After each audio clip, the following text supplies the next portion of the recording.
देखिए बच्चों, ये क्वेश्चन 2 मार्क्स का क्वेश्चन था जो सीबीएसई में 2024 में आया था। आइए इसको सोल्व करते हैं।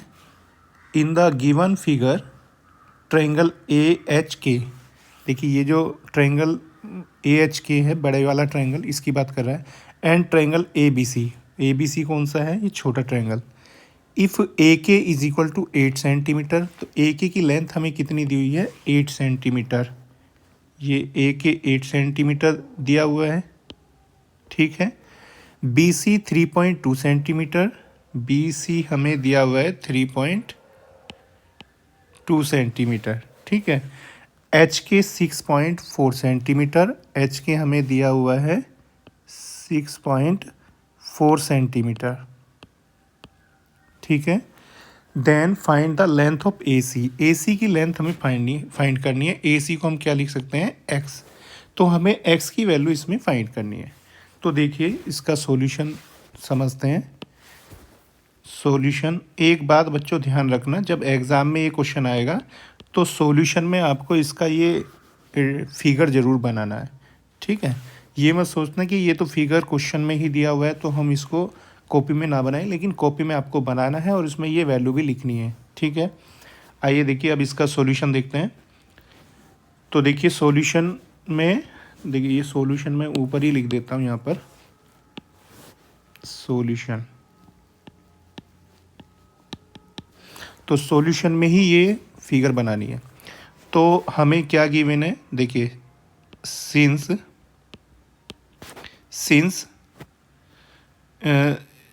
क्या क्या गिवन है वो लिख लेते हैं।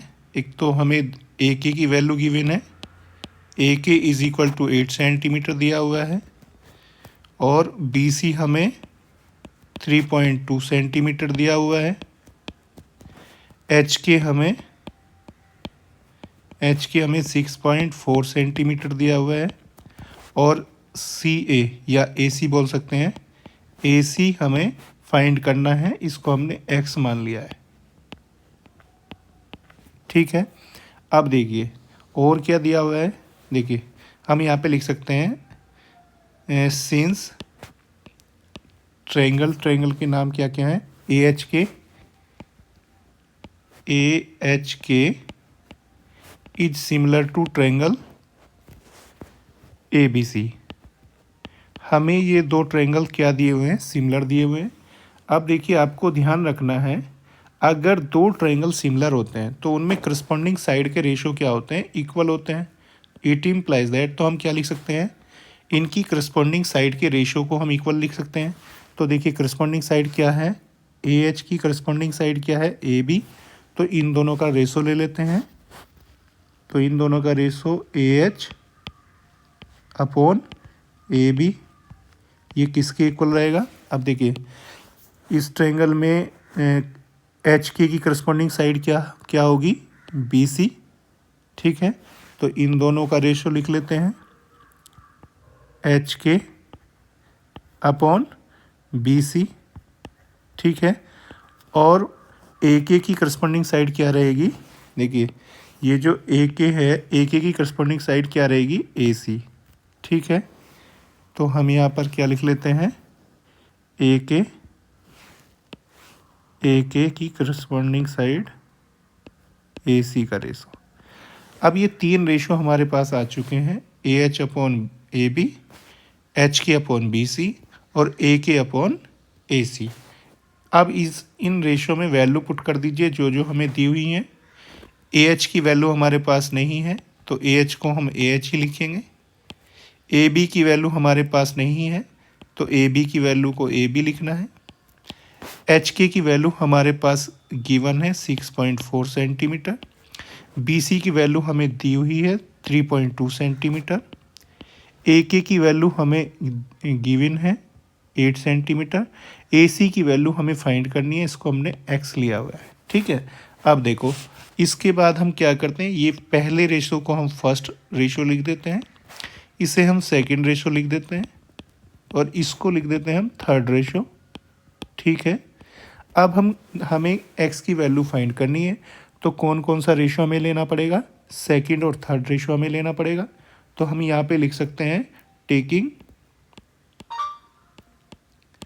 Taking second and third ratio. Second और थर्ड रेशो को ले लीजिए। देखिए सेकंड रेशो हमारा क्या है, देखिए इनको सिंप्लीफाई नहीं करना अभी, ठीक है, कुछ स्टूडेंट यहीं पे सिंप्लीफाई कर देते हैं। तो एज इट इज़ लिखना है 6.4 अपॉन 3.2 इज इक्वल टू क्या आ जाएगा 8 अपॉन एक्स। ठीक है बच्चों, तो देखिए बच्चों डेसिमल से डेसिमल क्या हट जाएगा, ठीक है, तो हमारे पास ये क्या आ जाएगा 64 अपॉन 32 आ जाएगा।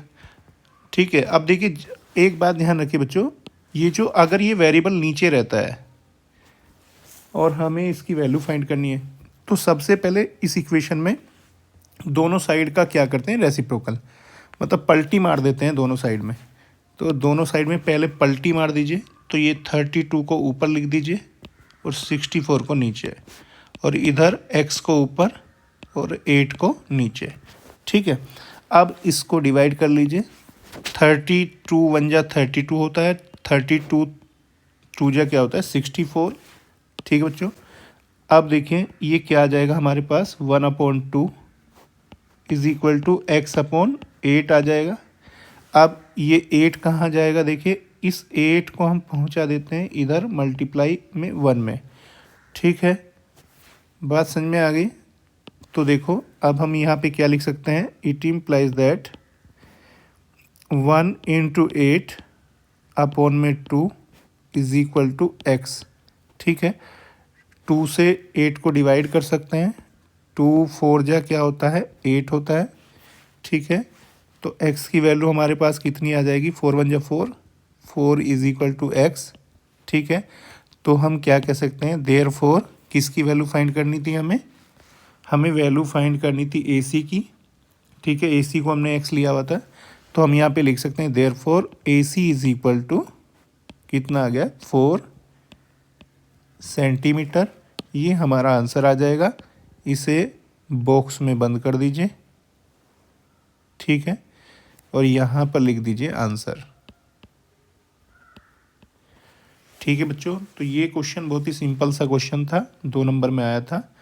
तो इस क्वेश्चन की अच्छे से प्रैक्टिस कर लीजिए।